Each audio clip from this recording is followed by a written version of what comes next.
Welcome to What's Cooking with HTFL. My name is Mary Bear Shannon. I'm a reference librarian here at the Havertown Township Free Library, and we are here using our new demonstration kitchen as well as some of our new technology. We've gotten both of these things through generous grants. And we are here to talk about food, food traditions, stories around food, and then just what we like to eat in general. You may have remembered that we did Kickin' Cooking in quarantine for at least 16 to 17 months. That was a food program, a cooking program that we did when we were all in quarantine. I shot it from my kitchen here in Havertown using my laptop. So this is a tremendous upgrade for us to use this great new technology to bring these cooking stories to you. I am joined today by Alyce Callison. Alyce is a longtime supporter of the library. She first came on the scene here at HTFL as a board member of the Friends of HTFL, and she is now one of our board members on our board of trustees for the Havertown Township Library here in the township. So welcome, Alyce. Thanks, Mary. Thank you so much for being here. I'm delighted. We are really excited to learn about what you're going to cook with us today. I know that you have been cooking for a while, but I'm just interested what got you cooking to start out with? Yeah, what really started me, Mary, was dessert, because I started when I was like 10, 12, 11 or younger, trying to make sweets and cheesecake and box mixes and things like that. So I've always had a sweet tooth, started with baking and then just, general cooking. So in my mind, I know some people make a really sharp distinction between baking and cooking, they do one or the other. I love it all. So okay. And did someone actually teach you how to cook, or are you self-taught? Both my parents cooked growing up. So I learned basic techniques for how to scramble an egg, how to cut vegetables, how to use the stove. So I was really lucky in that way. Yeah. Yeah, it's really good. And are you now teaching, you have two sons. I do. Do they want to learn how to cook, or they're just like, cook it, Mom? No, actually, so I'm really intentional about teaching them skills and making sure they feel comfortable in the kitchen. I taught them how to use a knife, and I encourage them to experiment, and they are really good now about looking after themselves and being experimental. And what I really like is, and this is kind of what I did too with certain foods, if there's something they really want to eat, they'll find out about it and then try to make it on their own, which is really great. So I think that's super fantastic. I got the sense that you had a penchant for sweets, so you wanted to make sure that you could actually get what you wanted. Exactly. Yeah. I think that is usually the necessity is the mother of invention. It is. So that's great. I cook what I want to eat. Yeah, for sure. So it's October, and there's some, there's a crispness in the air. So we thought, I was so pleased when you said, let's do a crisp. So Alyce is going to show us her apple crisp. Of course, you can use all different kinds of fruits depending on what's in season, what you can find at the grocery store, but we're going to do apples today. Right. So why don't you get us started? Sure. Okay, so Mary, to start with, so just to go on our fruit crisp theme to start. So we are doing apples, but I just want to mention, the point of this recipe is it's super duper flexible. You can do a huge number of variations. We've got measuring cups here, but that's kind of for guidelines. When I do it myself, and I might not even use them today, it's a lot of handfuls, it's a lot of eyeballing, and I think that's really good for people because you can cut back on your sugar, you can have more sugar, you can have more butter. I always advocate for more butter, but your spice levels, it's really, really flexible, and once you kind of learn what you like for a base recipe for fruit crisps, you can do so many things. So apples are gorgeous, so we're obviously doing apples, super classic. You can do apples and pears in a blend. If you love pears, you can do pears all by themselves, so they got really squishy. So those are nice fall things. You could chuck fresh cranberries in if you wanted. Obviously, little tart pops were really nice with apples. We didn't do that today, but we could. And then the summer, peaches, nectarines, plums, and then there's always frozen fruits, you can year-round, mixed berries, blueberries. Blueberries are amazing. Yeah. We were just talking about blueberry, I love blueberry crisp. Blueberry crisp is great, and I'll put a little lemon zest or a little lemon juice in with blueberries. It's really good. and blueberries and peaches are an awesome combination too. So And yeah. what you were saying Yes. earlier is that this crisp is very forgiving. Yes, very. I mean, I think that's why you're not really that concerned about the measuring, is that Right. It's all going to come out in the wash. It's all going to will. be good.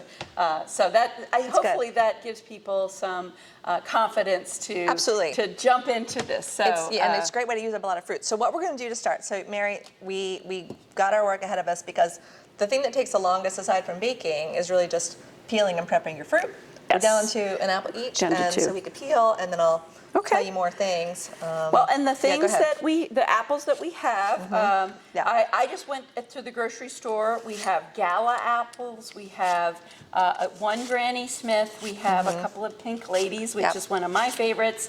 I think Yeah. a mix. A mix is A mix great. is nice? A mix is really nice. You get a really lovely appley-ness. It's really interesting about apples that there's something about them, even as they have their different flavors, there's that underlying unifying apple flavor. But I love a mix. You also get a mix of textures because you get your Granny that's not really going to break down almost at all. So it'll stay firm. And Yeah. it is the firmest of all apples And for it's pretty cooking. tart, too. It's pretty tart, Pretty so you're going to tart. get that. And you can use all of one variety if you really love it. But Okay. if you did a combination of Granny's and Macintosh breaks down completely. So they would almost be like a glue around the Grannies if you wanted. But you're absolutely right. Like, this nice mixture is great. The only apple I wouldn't advocate Yeah. for cooking with is Red Delicious, because Red Delicious is verboten. totally verboten for cooking. Yes. It's not going to taste good. It's It going to won't- it turn won't cook into right. mush. It's not Nope. sweet. It's Nope. supposed to, it's kind of like the bleached blonde Yeah. of apples. It's Not it's good. not very. It's nice. I mean, I get it. If people like a crisp one for the lunch boxes and Yeah. things, that's fine. But it's not great for this kind Yeah. of thing. And in the fall, what's really fun too, you go to farmers markets and there's fun varieties that you don't get in supermarkets, and that's really Yeah. fun to play with too for cooking. So I love that. Well, and it's hard to believe that there are thousands of varieties Right? of apples in the world. So crazy. And just, the fact that, you and I growing up, it was down to like one. I know. It was Red Delicious Yeah. and Golden Delicious, Oh, and then right. maybe a couple of Granny Smiths. Right. And then it just seemed like maybe 20, 30 years ago, there was this kind of explosion of, people kind of rediscovering Yeah. apples. And that's great because there's so many different types, and it's fun to kind of explore. Yeah. And yeah, I totally agree. Let's Yeah. talk about lemon juice for a minute, because Okay, we went yes, here, and I know yes, that lemon juice. a lot of people, so this is optional, really. This is what I was saying to Mary, because she was like, don't we not want them to discolor? And I was like, well, I personally don't mind at all, because we're going to put cinnamon in this, they're going to bake down, they're going to get brown, and that's fine. Okay. So in this circumstance, like if you want to do lemon juice, it would be almost more from a taste perspective. If you Okay. want to have the sharpness from lemon, I'm not going to do it today because I don't usually, but you could for Okay. flavor. And if you really want it to be lemony, I would say not only lemon juice, but lemon zest too, because it really, it comes through really It goes nicely. through. And you said it was really lemon, and lemon zest is especially good with blueberries. I did. And I tell you, there's nothing like Right. blueberry and lemon gelati Oh, together. I've never had that. I will try it. They are so good. Okay, So, yes. that's awesome. So are we going to put this in So our what we're gonna do, yeah. pan? Okay. So we're being fancy right here by actually having a separate bowl to put the apples in, because usually when I cook, I just get my baking dish, and usually I would do like, I have like a circular glass casserole that's not, your basic, I don't know what to call it. It's basically 9 inches. Okay. And I usually just cut my apples right into that, so I don't have Okay. a separate bowl for it, because the whole point of this is that it's really easy and no fussy. It's like you get all the flavor of having like pie without any of the labor of pie. So, Yeah. so this is really good. So this was, I don't think we'd mentioned this is 5 apples. Yes, in here. 5 apples. Yeah, Right. but you could do as many as you want. We could fill this up with many more, and that's also part of the flexibility. It doesn't matter how many you've got lying around. It always seems like more. Right. And then it cooks down, and then it I know. looks It's like going a to be crisp. thin. It's going to feel like Yeah. like an apple slab. Well, it's going to concentrate too Right. with all those great flavors. So, Totally. Yeah. So we let that sit there. Actually, first this is a messy hand recipe. Okay. Because Let me think about my procedures. Actually, no. So we are going to get our hands messy first using, we're going to make our topping. Okay. So those will sit there for a minute, but we're going to add some stuff to this in a bit. But Okay. let's make our topping. And do you want to tell your cool butter trick? Yes, so Okay. I am not that organized. Many of you know from kicking cooking in quarantine, I would forget things and then I'd be all over the place trying to find stuff in my kitchen. And one of the things I always forget to do is soften my butter. And this recipe does call for softened butter. So there is this great hack in terms of getting your butter to room temperature, and it is, and it's all over the internet, but so this glass bowl here, I boiled water, probably about 2 to 3 cups of water, and then I put it in this glass bowl and I let it sit for 5 minutes, and then I dumped the water and I sliced the butter, it's a stick of butter, and then I inverted it over top and then waited 15 minutes. Right. And you know, I think Let's see how it works. let's see how it is. I think it's perfect. So I bet it is. Let's I'm give sure it a it's try. perfect. It feels, it's good. So I'm squishing it here for the camera. Okay. It's soft. It's not to that sticky stage yet, but it's still fine. So Okay. so I washed my hands, so everyone knows, because I'm going to be touching everything. I'm not going to use a whole stick. I'm going to use like a half stick, like a little Okay. bit more, maybe a little extra for fun. Definitely, I recommend butter if you can eat butter because it's the best. And so I'll tell you what we're going to put in here, and Okay. then I'm just going to kind of eyeball it because that's pretty much how That's I the do way it. you do it at I home. could tell you, Okay. like I could fake it and say like add a half cup of this, but because I don't measure it at home, I don't actually know if that's right. So we're Okay. going to go on eyeballing. So it's butter, oats, and these are quick oats, which is fine. I have the one that's like kind of in between, like a little bit longer cooking. Okay. A few more minutes, doesn't really matter. You can use what you've got Okay. lying around. I've never tried it with the steel cut oats because they take such a long cook time. They I do wouldn't take a really long time to recommend cook. it. Yeah. That's not the idea, but we're gonna add brown sugar to the topping. The white sugar is actually for the apples, not for this Okay. topping. And we're gonna add some walnuts, again, optional if you don't have nut eaters or Okay. allergies or whatever. Cinnamon is critical in the topping. And I add a bit of salt too. So we're just gonna, oh, and then funny story. Should we tell our funny story? Yes, Okay. yes. All right. Another one of my not being Yeah. organized. So do you want to? Go ahead. Okay, Go ahead. all right. Yeah. So really, we're going to put some flour in here too, because what we're going to do with the mixture, it's going to be oats and like the flour and the butter, and it's going to be kind of it'll make it cohesive and lumpy, and it'll stick together and be nice. So we don't have flour because we didn't get our all ingredients right. Because it's sitting at my home. So Mary scoured the library Yes. and found some unused pancake mix, which is not exactly right, but again, Yeah. it's a super forgiving recipe, and this is going to work. Okay. So we've never done this before, but I'm positive It it's has going to some work. leaveners in it, so It does. my guess is it might make it a little puffier than you'll find if you use flour. I bet it's going to be delicious. Okay, So we're going to well. see. So got the butter. I'm going to chuck some of this in here. Okay. We're going to go with that for Okay. now. And that's probably a half cup-ish. Okay. And I add about that much flour. I might go a little light on the flour because I don't really know what the pancake mix is going to Yeah. do. It could explode. So that's maybe more like a quarter cup. Okay. A little more. Okay. And The only thing we're not Yeah. doing is we're not adding too much liquid to it, and that's what really We're not adding activates- any liquid to Yeah, this. other than the Yeah. butter when it melts. Yeah. So Yeah.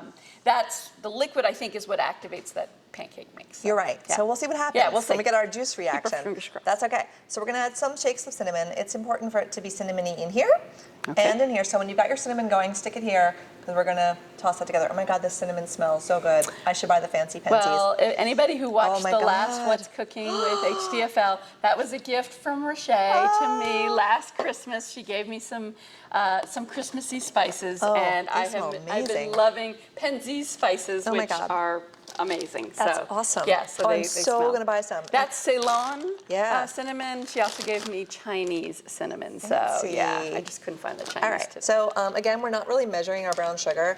I've got my fingers and I'm kind of squishing up a chunk of it, so I'm about to dump it Okay. so I don't dump my whole bag in, and I'm gonna chuck that in. That, again, it's probably about a half cup. I'm gonna put a little more in. That's good. Brown sugar is always good. Brown sugar's critical. It adds a nice carameliness into the topping, and it's gonna be super great. Okay. Okay. And you kindly squished up some of these walnuts, which is good. I did, and I can do that You now can if or you'd not, like. but you know, I Yep. might give them a quick chop, though actually, Okay. but they're fine big too, so if you want big pieces, go for it, you Chunkiness, know? okay. I'm just gonna cut them down a little bit. Okay. Just because I feel like it, really. All right. And that seems pretty good. Again, totally up to you. Pecans are also nice, if you like that I kind of love thing. pecans. Yep. Yeah. I feel wouldn't- like pecans kind of get the short shrift of They do. of nuts. At least up here in the north. In the south, they're like a staple. It's a much bigger staple. Yeah, it's and you can actually have pecan trees in your yard, and Yeah, you that literally helps.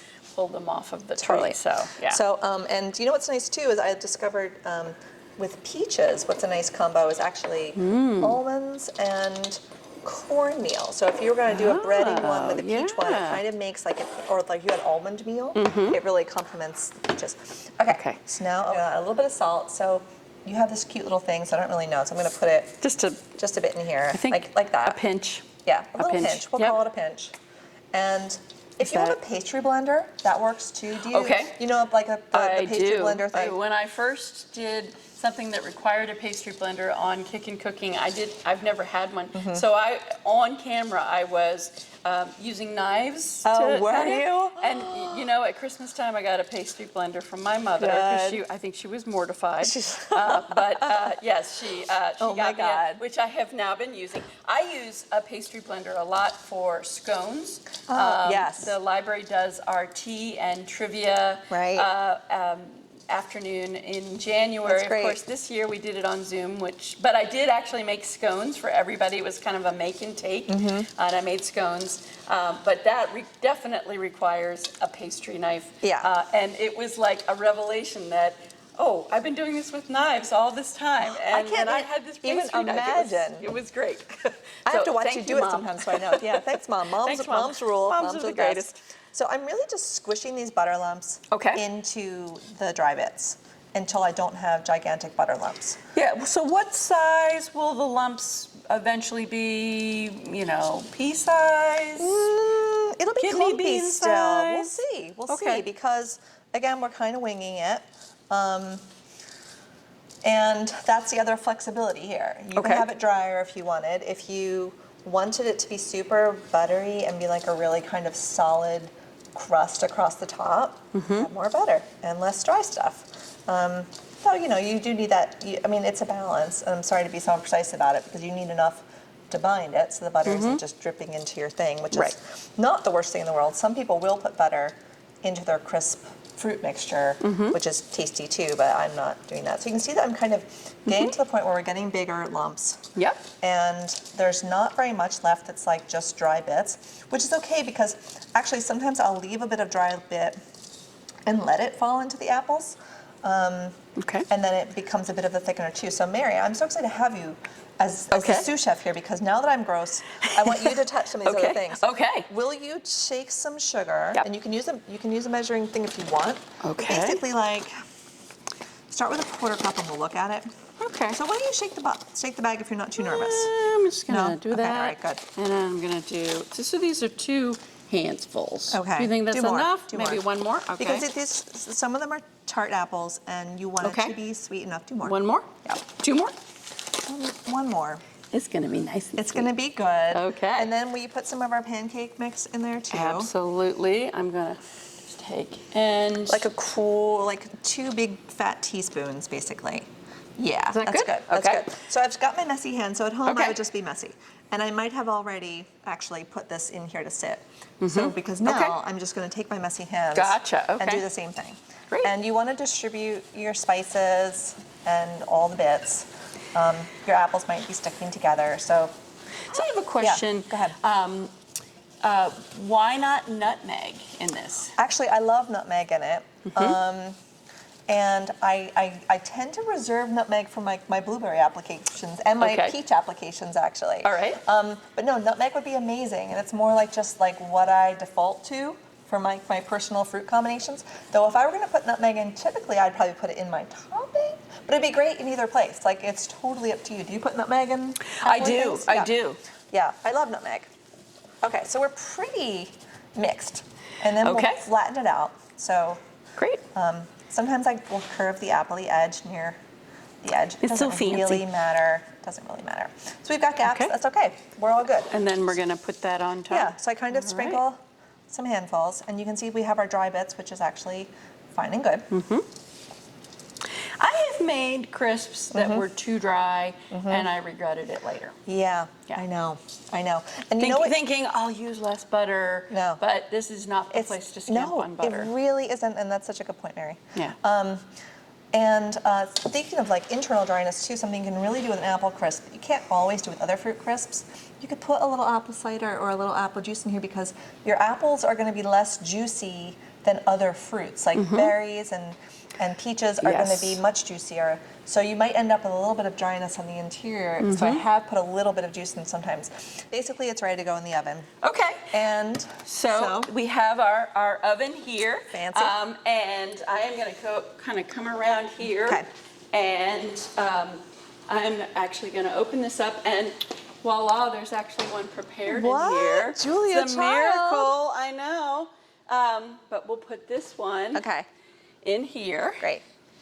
And so tell us about temperature. Okay, so this is 375, which is fine.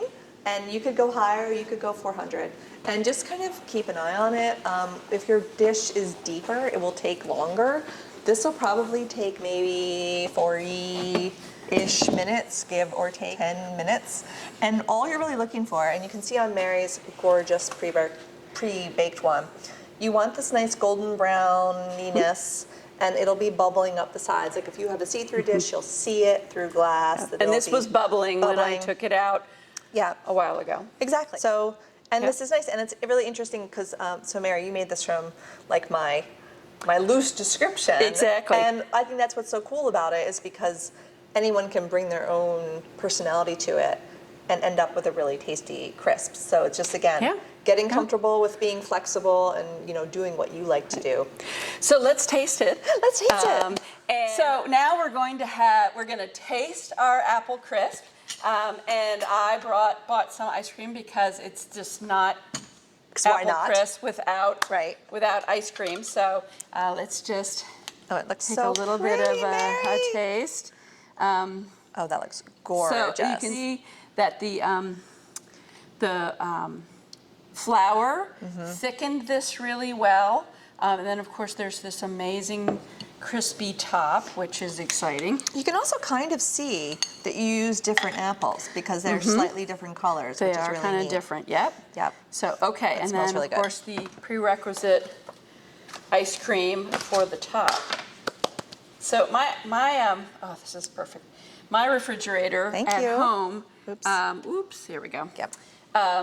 is so hard. I literally have to let things out there's a Oh, no. fork. Thank you. Yes, so this is lovely. This is the way ice cream should be. Okay. All right, So should we here's the taste Yay. test. All right, I need to get a little bit of ice cream. A little bit of ice cream, a little bit of apple, and here we go. It's really nice. It's really, really good. It's just, Oh my God, it's so good. I know, You did such a good job. Thank you. I did okay. So this is apple crisp. See, I shouldn't talk and put food in my mouth. It's just too good. So apple crisp with Alyce Callison here in What's Cooking at HTFL. Thank you for joining us, and we hope you have a great day. Bye, everybody.